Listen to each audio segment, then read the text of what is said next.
All right, send the notice out. Check to make sure we are streaming.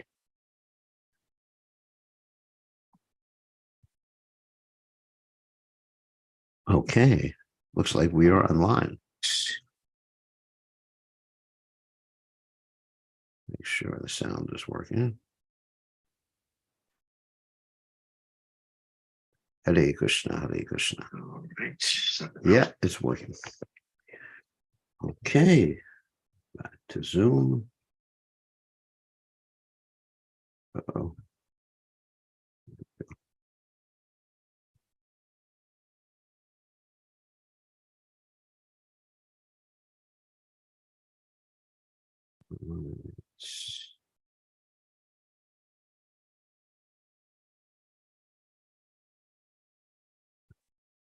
Okay.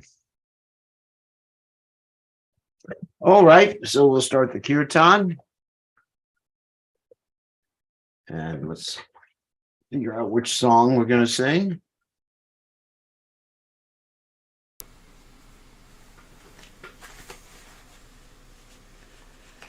All right.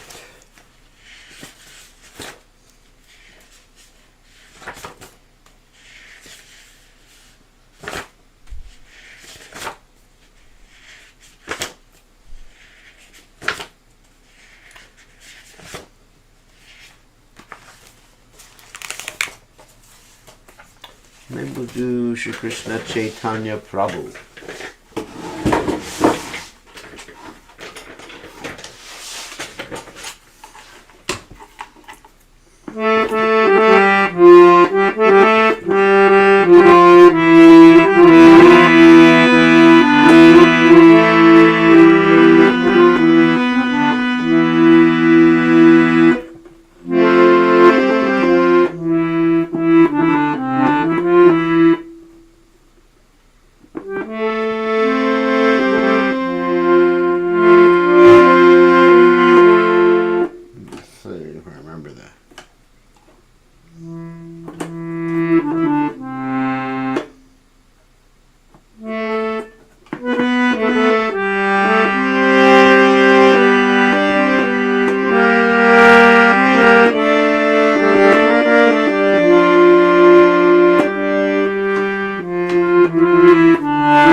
Tamakripa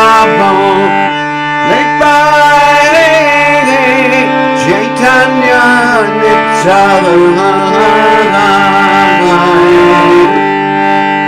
Mahasarup Sanatana Rupa Raguna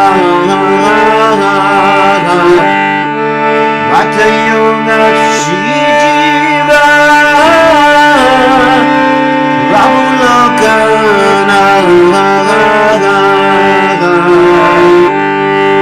Goya Guru Shri Acharya Ramo Shini Ramachandra Sangamage Narottamo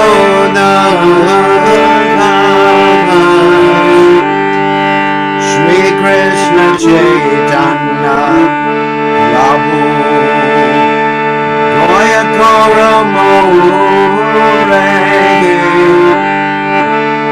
Omavinate Jagat Samsare Hare Krishna Hare Krishna Krishna Krishna Hare Hare Hare Rama Hare Rama Rama Rama Hare Hare Jai Prabhupada Prabhupada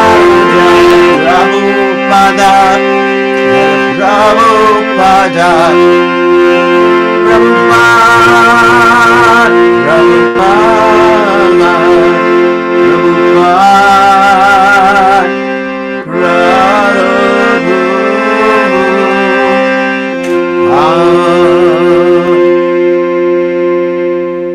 Jai Om Vishnupad Paramahansa Paravidikacharya also Ella Satashi Shimad His Divine Grace Savaya Charanada Bhaktivedanta Goswami Srila Prabhupada Ki Jai ISKCON Founder Acharya Srila Prabhupada Ki Jai Anantakoti Vaishnav Vrinda Ki Jai Namacharya Srila Haridas Thakur Ki Jai Prem Se Kaho Shri Krishna Chaitanya Prabhu Nityananda Shidwaita Gadadha Shiva Sari Gaur Bhakta Vrinda Ki Jai Shri Shri Radha Krishna Gopi Gopinath Shyamakunda Radhakunda Giri Govardhan Ki Jai Vrindavanam Ki Jai Mathuranam Ki Jai Jagadada Sami Ki Jai Manamai Ki Jai Srimati Lasi Devi Ki Jai Samaveda Bhakta Vrinda Ki Jai Gaura Premananda Hari Hari Bol.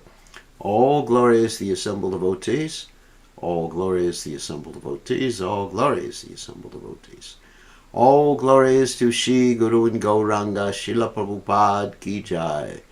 Nama Om Vishnupadaya Krishna Prastaya Bhutale Shrimati Bhaktivedanta Samaniti Namani Namaste Saraswati Devi Gaura Vani Pracharani Vishesha Shunyavadi Paschachate Shatani. So we'll read the translation.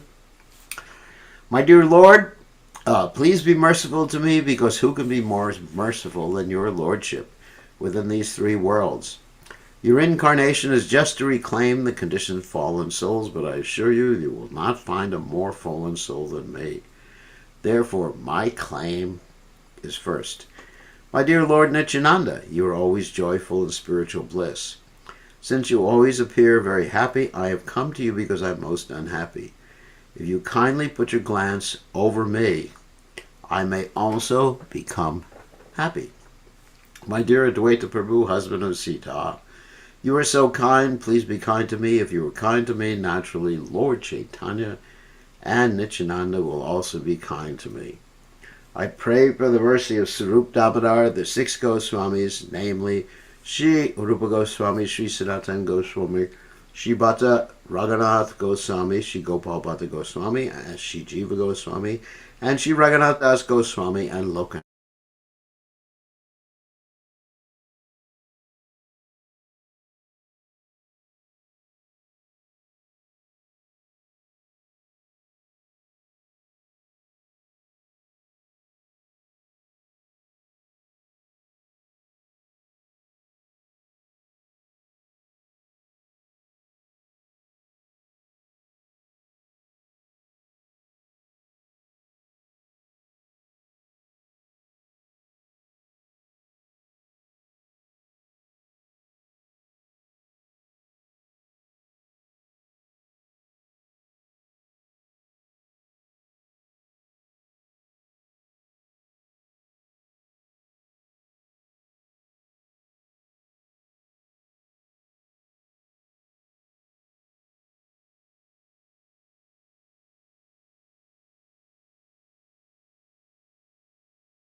Sorry about that. I think we had a brief glitch, and so we'll try sharing the screen again.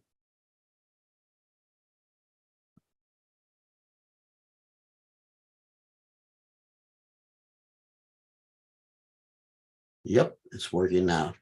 Okay. Thank you all for being so patient with us. Let me just set this up.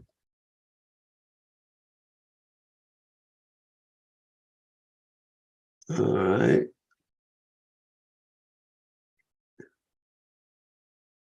There we go. Mantra 17 of Sri Isopanisad. And we're getting close to the end. Vayu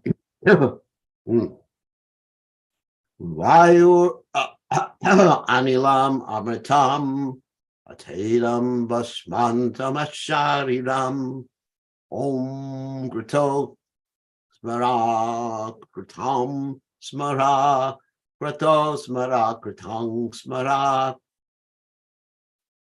Now this is really interesting verse.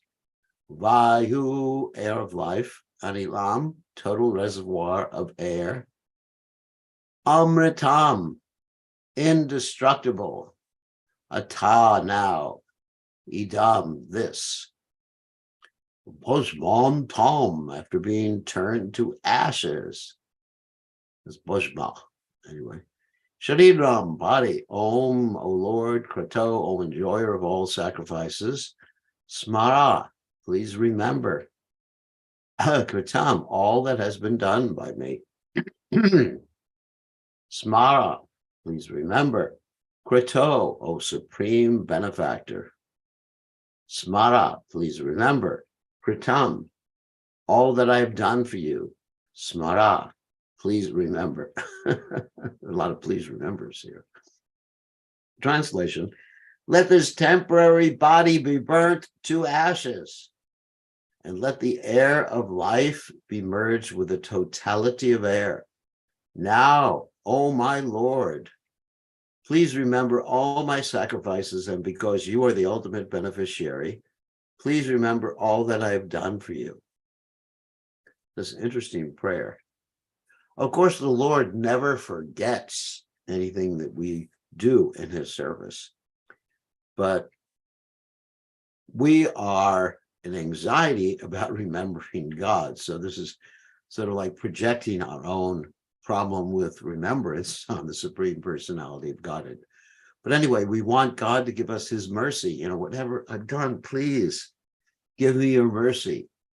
And of course, we're not asking for this body to be burnt to ashes right now, but at the time of leaving the body, that's the general procedure, that the material body is burnt to ashes.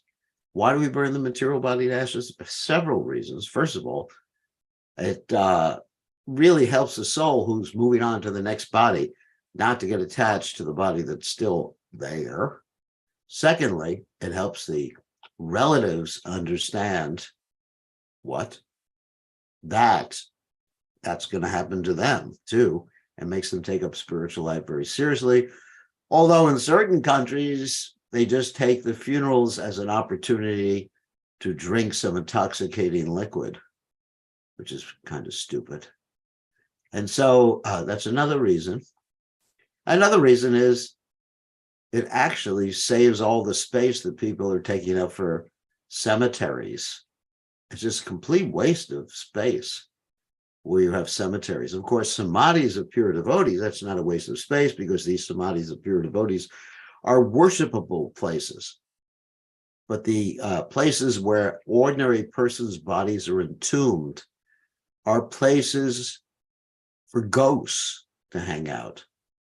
I mean, when people want to worship the goddess Kali, Bhadra Kali, they go to crematoriums or cemeteries, and they perform different rituals like drinking wine and everything like that at the crematorium or the cemetery. And this way, they invoke the lower modes of nature, and they invoke ghosts and spirits. It's very, very bad. So therefore, we do not like cemeteries. That's it. There's no need for cemeteries. There's need for samadhis for pure devotees, and that's it. And otherwise, the ashes get put into the Ganges. And when the ashes are exposed to the Ganges water, the person actually gets freed of sins.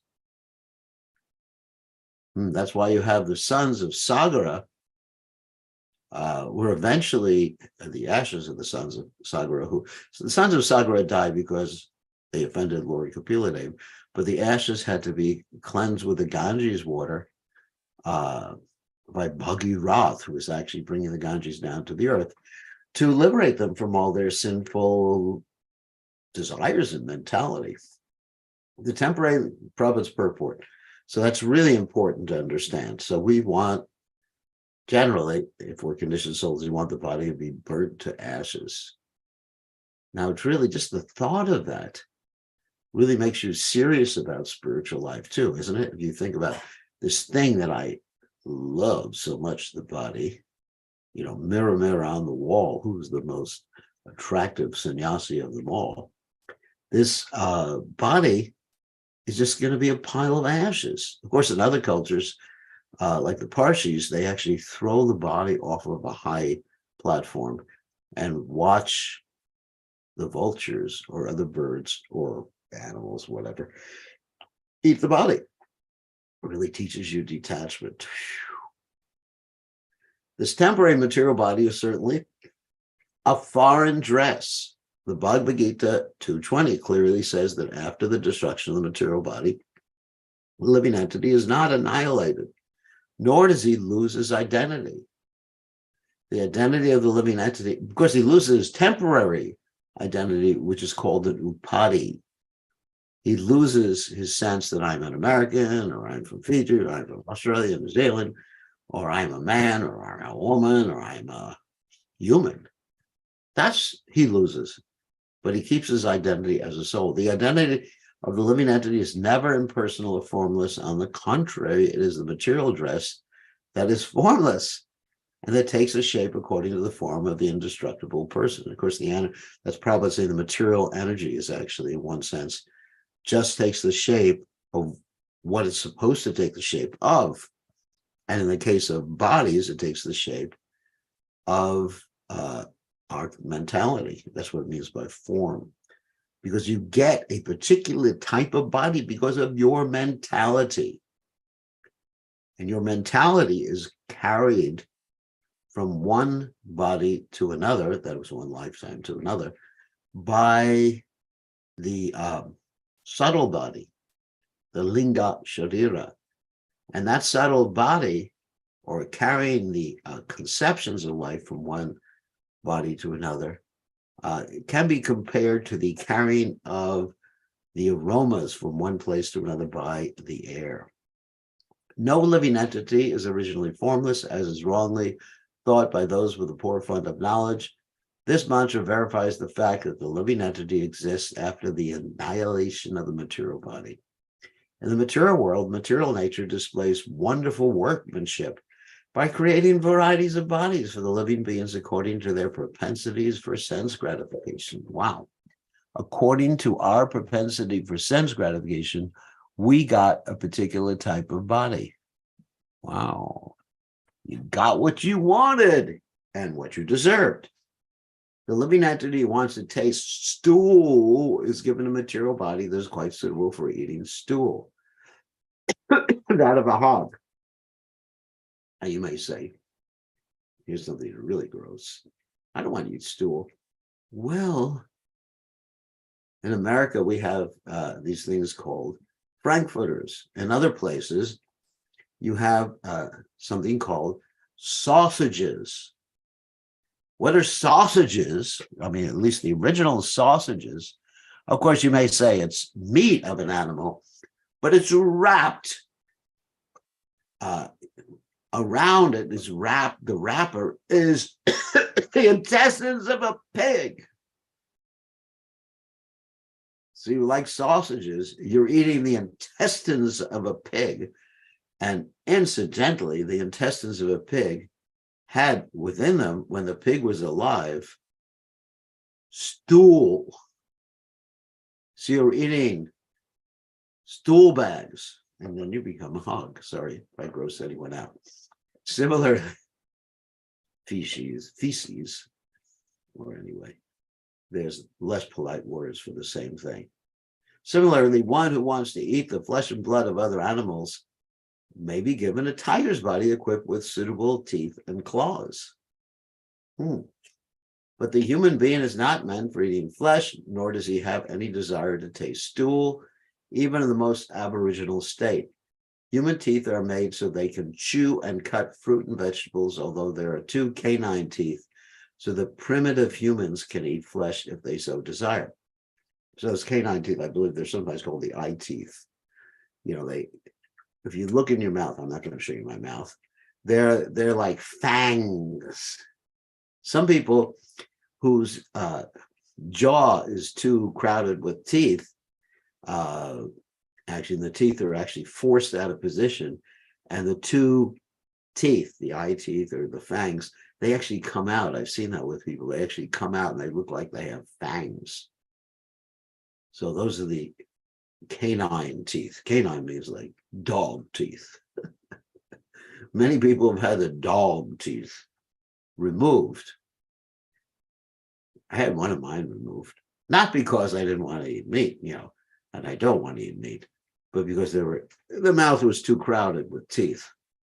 So, but if you look at the human body, the nature of the acid in the stomach is such that it's not conducive for us eating meat. And also the nature of the intestines, which are quite long, are not conducive for eating meat.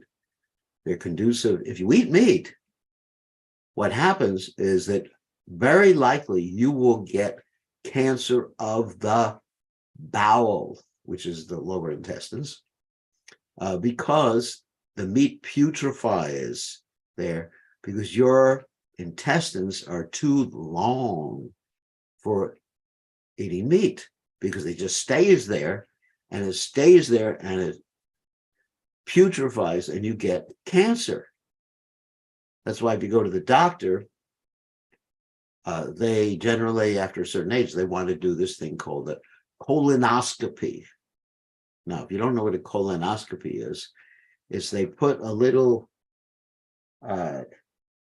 viewing device, anyway, through the rear end into the colon to see if you have any what's called polyps. That means precancerous growth or cancerous growth. I know every time I go to the doctor, they say, you should do this, you should do this. And I say, I'm vegetarian. It's not a problem with me, but it's a problem with people who eat meat. This cancer of the bowel is very prominent amongst people who eat meat. So anyway, our body is not meant for eating meat. But in any case, the material bodies of all animals and men are foreign to the living entity. We're not supposed to eat them. They change according to the living entity's desire for sense gratification. In the cycle of evolution, the living entity changes bodies one after another.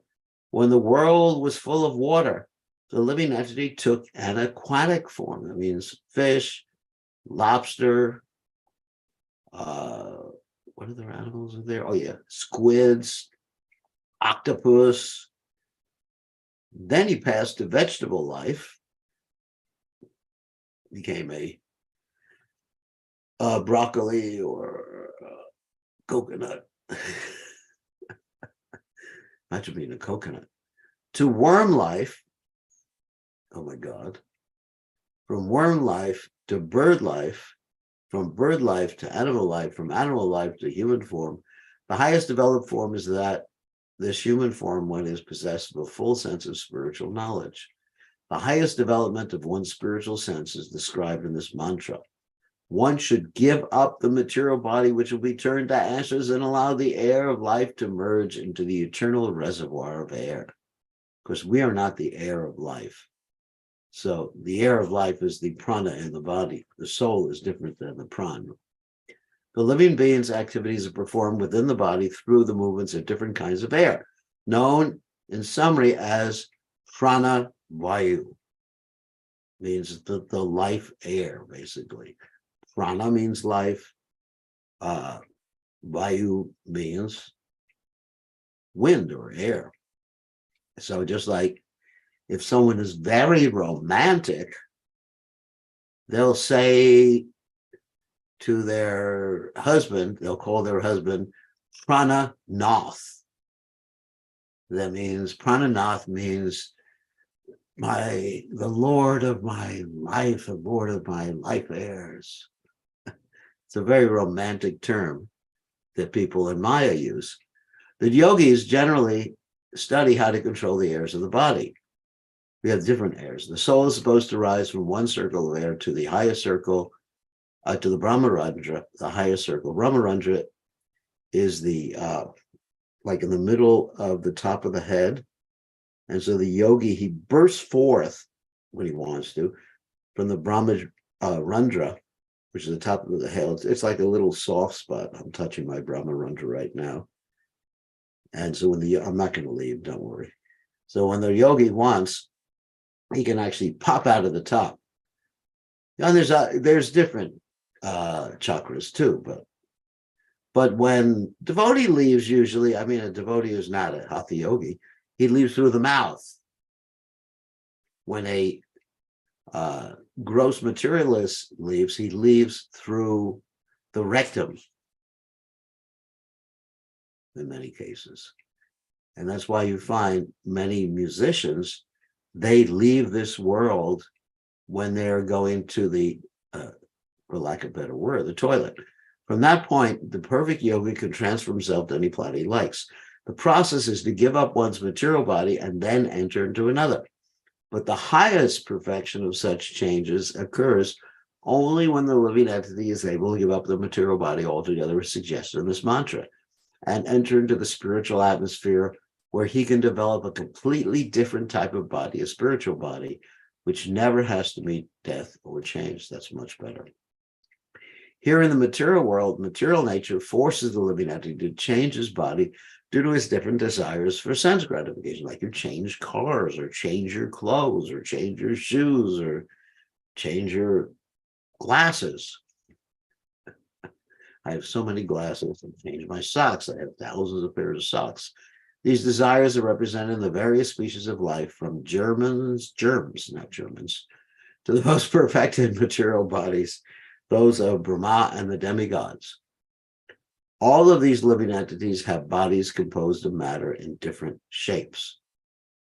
Everybody has a different shape body. The intelligent man sees oneness not in the variety of bodies, but in its spiritual identity. We're all spiritually equal. The spiritual spark, which is part and parcel of the Supreme Lord, is the same whether he is in the body of a hog, that's a pig, or the body of a demigod. The living entity takes on different bodies according to his pious and vicious, which is impious activities. The human body is highly developed and has full consciousness. According to the Bhagavad Gita 7:19, the most perfect man surrenders unto the Lord after many, many lifetimes of culture and knowledge. Bahunam janmanamante yanavamam prapajate vasudeva sarvaviti samahatma sadrulabha. After many, many births. The culture of knowledge reaches perfection only when the knower comes to the point of surrendering unto the Supreme Lord Vasudeva. Otherwise, even after attaining knowledge of one's spiritual identity, if one does not come to the point of knowing that the living entities are eternal parts and parcels of the whole and can never become the whole, one has to fall down into the material atmosphere. Indeed, one must fall down even if he has become one with the Brahmajyoti. So spiritual realization has to go higher than understanding you're not the body. Because if you simply understand you're not the body, that's not complete spiritual realization, and you can fall from that and just become a regular old materialist again. So we have to understand, yes, we're spirit souls, and yes, the spirit soul is part and parcel of Krishna, and yes, we're supposed to serve Krishna. As we have learned from previous mantras, the Brahmajyoti emanating from the transcendental body of the Lord is full of spiritual sparks that are individual entities with the full sense of existence. That's what I described before. The Brahmajyoti has all these little tiny spiritual sparks. It's not just one light, but it appears to be one light because all the sparks are so small and there's so many of them. Sometimes these living entities want to enjoy their senses, and therefore they're placed in the material world to become false lords under the dictations of the senses. The desire for lordship is the material disease of the living being, for under the spell of sense enjoyment, he transmigrates through various bodies manifested in the material world. Becoming one with the Brahmajyoti does not represent mature knowledge. Only by surrendering unto the Lord completely and developing one's sense of spiritual service does one reach the highest perfectional stage. In this mantra, the living entity prays to enter the spiritual kingdom of God after relinquishing, that means giving up, his material body and material air. The devotee prays to the Lord to remember his activities and the sacrifices he has performed before his material body is turned to ashes. He makes this prayer at the time of death with full consciousness of his past deeds and the ultimate goal. One who is completely under the rule of material nature, that means forgetting Krishna, remembers his heinous, that means bad activities that he performed during the existence of his material body, and consequently, he gets another material body after death. Can you imagine remembering all the bad things you did? The Bhagavad Gita in the 8th chapter, text 6, confirms this truth. Yam yam babi smaran bhavam yajatjante kalevaram hong tong vivaiti konte atsadatad bhava. Whatever state of being one remembers when he quits his body, O son of Kunti, that state he will attain without fail. Thus the mind carries the living entity's propensities into the next life. So if you remember your pet dog, you'll be a dog. If you remember your pet cat, you'll be a cat. And if some cockroach happens to crawl on you while you're dying, you're going to become a cockroach. And if your wife is there crying and you're looking at her, you'll become a lady in your next life. Or your husband is there and he's crying and holding your hand, you will become a man. And you and your wife will switch positions. The wife will become the husband will become the wife. And anyway, nice. It's perspective taking.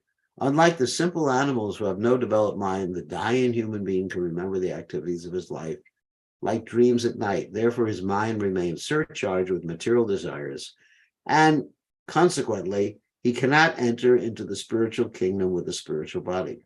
The devotees, however, develop a sense of love for God by practicing devotional service to the Lord. Even if at the time of death a devotee does not remember his service to the Lord, here's an important point. The Lord does not forget him. This prayer is given to remind the Lord of the devotee sacrifices, but even if there's no such reminder, the Lord does not forget the service rendered by his pure devotee. Wow. Wow. So Krishna doesn't forget us. We may forget him, but he doesn't forget us. That's reassuring because the time of death is very disturbing. It's very hard to remember anything because sometimes you're in pain, sometimes you're unconscious. Sometimes there's people around you that are disturbing you. Sometimes you're in bed. The Lord clearly describes his intimate relationship with his devotees in the Bhagavad Gita, chapter 9, texts 30 to 34. So 30 is interesting. Even if one commits the most abominable action, if he's engaged in devotional service, he's to be considered sanely because he is properly situated in his determination. He quickly becomes righteous and attains lasting peace. So this means an accidental commission of something not nice. Doesn't mean premeditated or continual. It's a little bit different or a lot different. That verse doesn't apply to people who do things continually in a premeditated form. O son of Kunti, declare boldly that my devotee never perishes. O son of Pritha, those who take shelter in me Though they be of lower birth, women, vices, merchants, as well as Shudras, workers, can attain the supreme destination. How much more this is so of righteous brahmanas, the devotees, and the saintly kings. Therefore, having come to this temporary material world, miserable world, engage in loving service unto me. Engage your mind always in thinking of me. Become my devotee. Offer obeisances to me and worship me. Being completely absorbed in me, surely you will come to me. That's very reassuring. So, Srila Bhaktivinoda Thakur explains these verses in this way. One should regard a devotee of Krishna to be on the right path of the saints, even though such a devotee may seem to be sudurachara, a person of loose character. That doesn't mean he's continually committing sinful activities. It just means there's certain discrepancies. One should try to understand the real purport of the word sudurachara. A conditioned soul has to act for double functions. This is really interesting. Namely, we have two functions or two things that we have to do in this world. There's the one, namely for the maintenance of the body. And then the second one is again for self-realization. You can't have one with the other. If you just maintain the body, then you're like an animal. Or if you try to engage in self-realization and don't maintain the body, you won't be able to engage in self-realization. You'll be too weak. You'll be sick. You'll die. Social status, mental development, cleanliness, austerity, nourishment, and the struggle for existence are all part of maintenance of the body. In other words, you have emotional needs, you have societal needs, you have mental needs, you have physical needs, you have needs to not over-engage in sense gratification, even material, it's a material need. You have a need for food, and you have a need for protection. These are all very important and not to be given up. The self-realization part of one's activities is executed in one's occupation as a devotee of the Lord. And one performs actions in that connection also.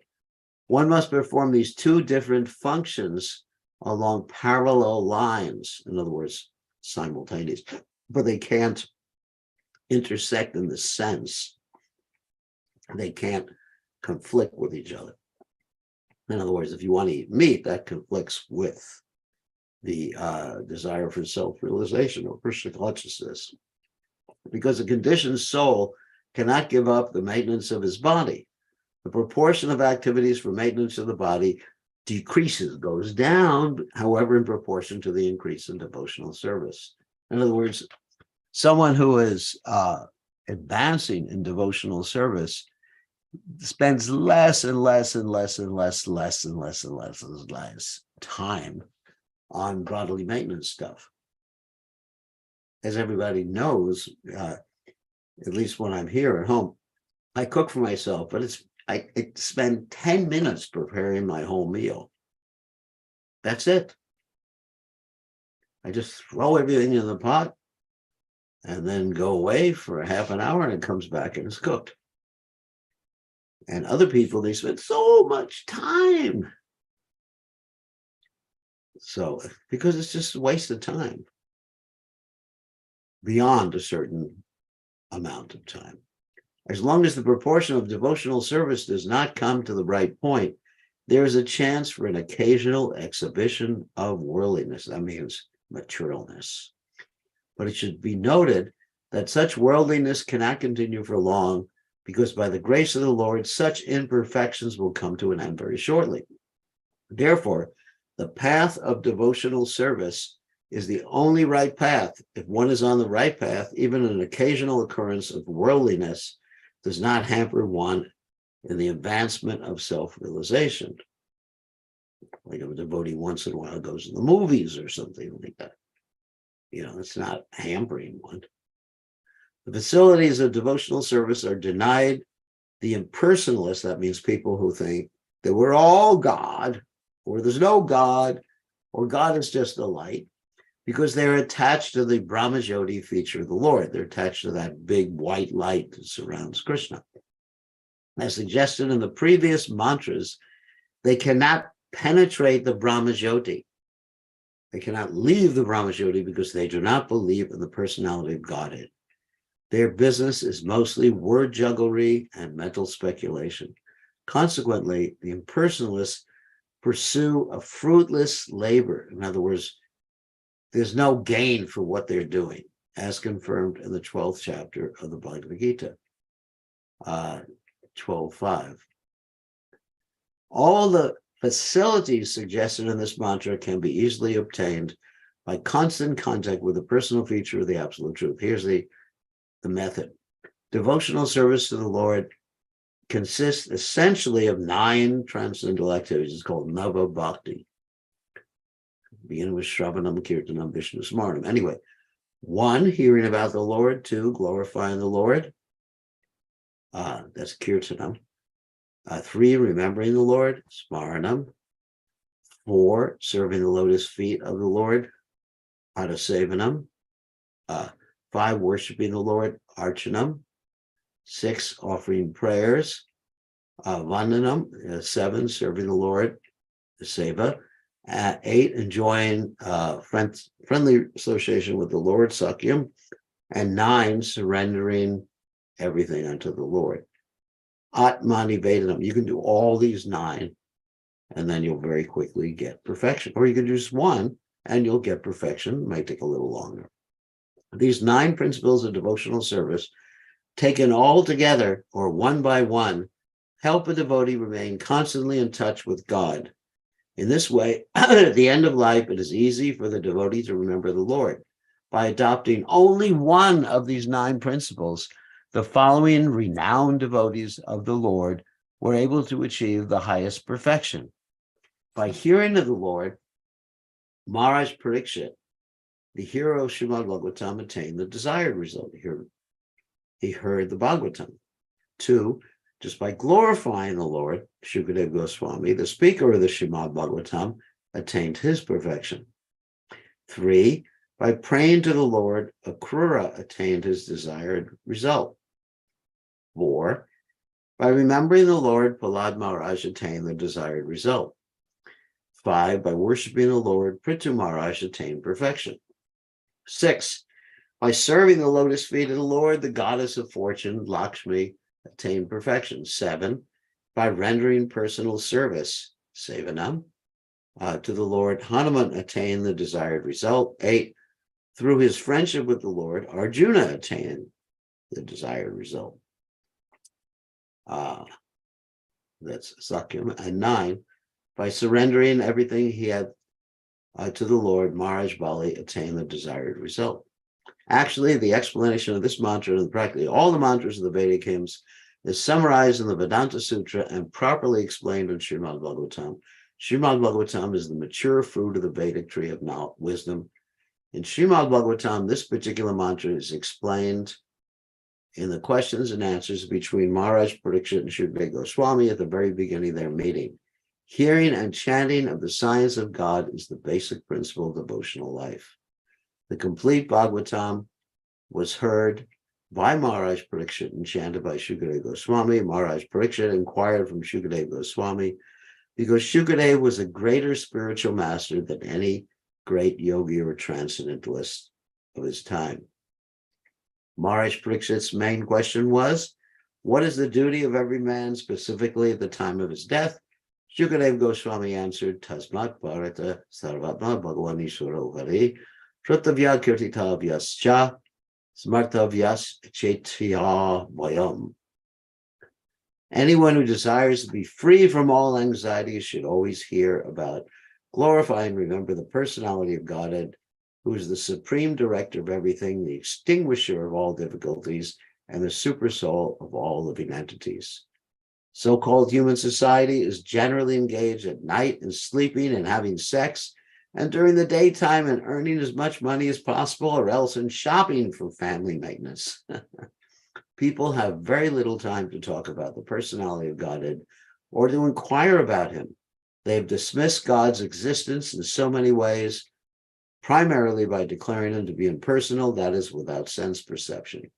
But in the Vedic literature, whether the Upanishads, Vedanta Sutra, Bhagavad Gita, or Srimad Bhagavatam, it is declared that the Lord is a sentient being like us, and is supreme over all other living entities. His glorious activities are identical with himself. One should therefore not indulge in hearing and speaking of the rubbish activities of worldly politicians and so-called big men in society, but should mold his life in such a way that he can engage in godly activities without wasting a second. Sri Isopanisad directs us towards such godly activities.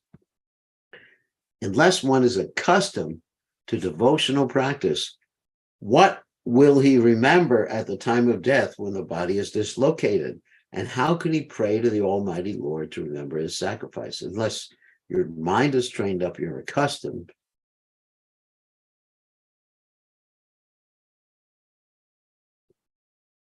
Whoops. Someone put some funny faces there. His mind is trained up, and then you're accustomed to thinking and chanting. You're not going to do that at the time of death. And then, as Krishna says, what you're thinking of will determine your next birth. And you'll probably be thinking of something material. Sacrifice means denying the interests of the senses. One has to learn this art by employing the senses in the service of the Lord during one's lifetime. One can utilize the results of such practice at the time of death. In other words, if you want to achieve success at the time of death, then you have to practice throughout your life. You can't just like do a switcheroo, to say, oh, I'm going to be rascal my whole life, and then death is coming. Okay, we got 5 minutes till I die. Okay, Hare Krishna, Krishna Krishna, Hare Hare, Hare Rama, Rama Rama, Hare Hare. It doesn't work like that. Okay, so on that happy note, we are going to stop sharing and ask you all to ask questions. Hold on a second. Let me unmute you all so you can ask questions.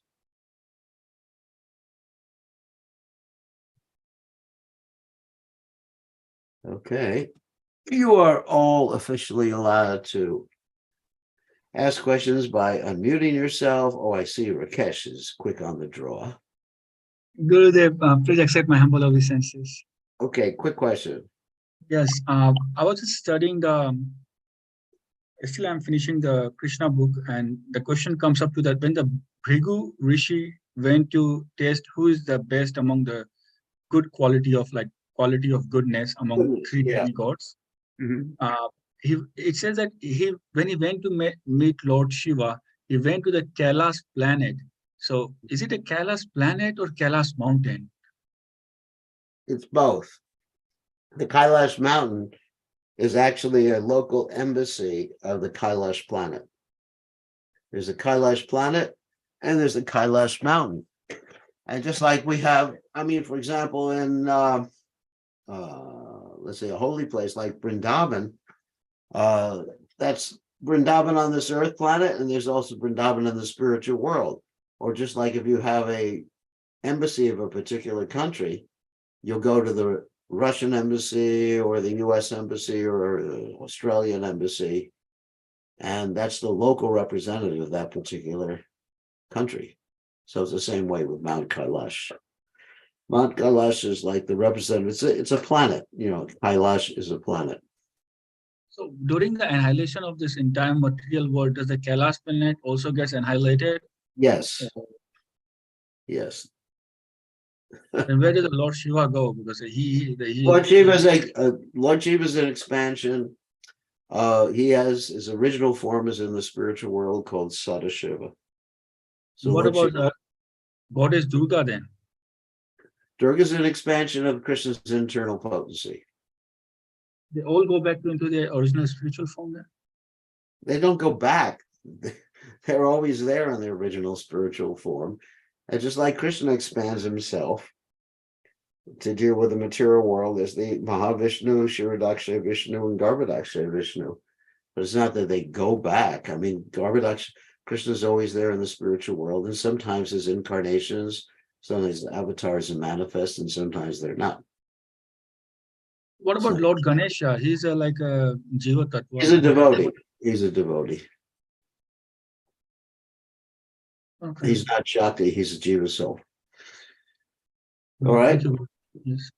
Okay, so I have someone else have a question. Sumukha, you have some questions. Hare Krishna Gurudev. Haribal. I have a question, Gurudev.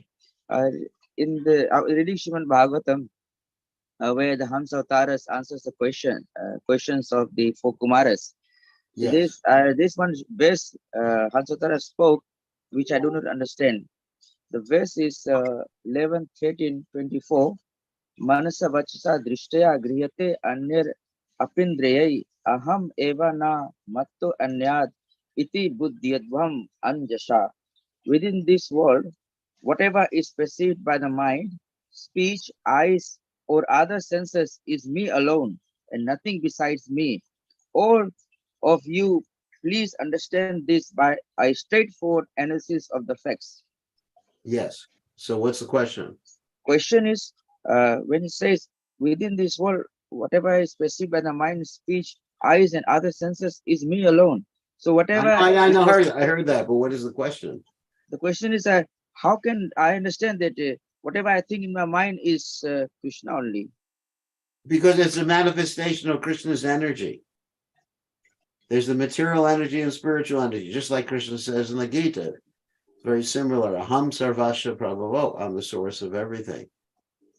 And so everything is Krishna's Shakti. In one sense, everything is. This is the Chinchabeda Veda taught with philosophy of Lord Chaitanya Mahaprabhu. That in one sense, everything is Krishna. In another sense, everything is not Krishna. Like the sunshine is the sun in one sense, but in another sense, it's different than the sun. You know, like we say, let the sun in the room, but you're not actually letting the sun in the room, you're letting the sunshine into the room. So it's all sun, it's all the sun, a manifestation of the sun. So everything is Krishna. Yeah, everything is Krishna. Your thoughts are Krishna, the material energy is Krishna, but at the same time, Krishna is different. That's a Chincha Beta Beta Tattva philosophy. Everything is Krishna and everything is not Krishna simultaneously. Just like the sunshine is everywhere, and therefore the sun is everywhere, but in another sense, the sun is not everywhere. So, you understand? Yes, Gurudev. That's pretty simple. Yeah. Thank you, Gurudev. It's basic Krishna consciousness philosophy. Okay, good question. So, who else has a question? Raise your hand or unmute yourself or type in the text window if you have a question. Hare Krishna Gurudev, please accept my respectful obeisances. Oh, you changed your gender. Your name is Radha Padma now. I must have had an operation or something like that. I know it's your wife's name. I know that. I mean, I'm not that bad. So what's the question, Lenikant?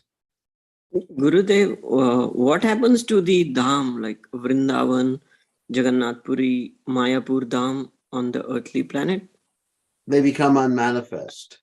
Unmanifest. Okay. At the Gurudev. time of the you're talking about at the time of the Yes, Gurudev. Yeah. They're not manifest anymore. Okay, Gurudev. Thank you very much, Gurudev. Yeah, they're there, but they're not manifest. It's just like Krishna is in Vrindavan right now. You know, it appears like he left Vrindavan over 5,000 years ago.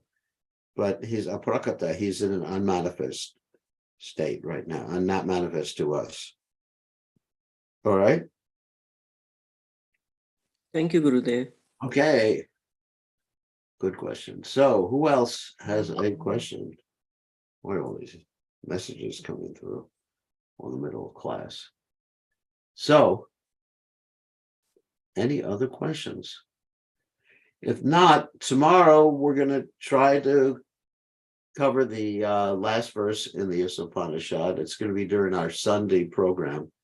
That's why I made sure we finished the 17th verse today. So tomorrow we can do the 18th verse, which is the last verse of the Isopanisad. And then after that, we'll go on to some other literature. So the Isopanisad is a very philosophical literature. We'll probably go to some literature that has more pastimes, or maybe philosophy mixed with pastimes. Let's see what the Lord wants us to do.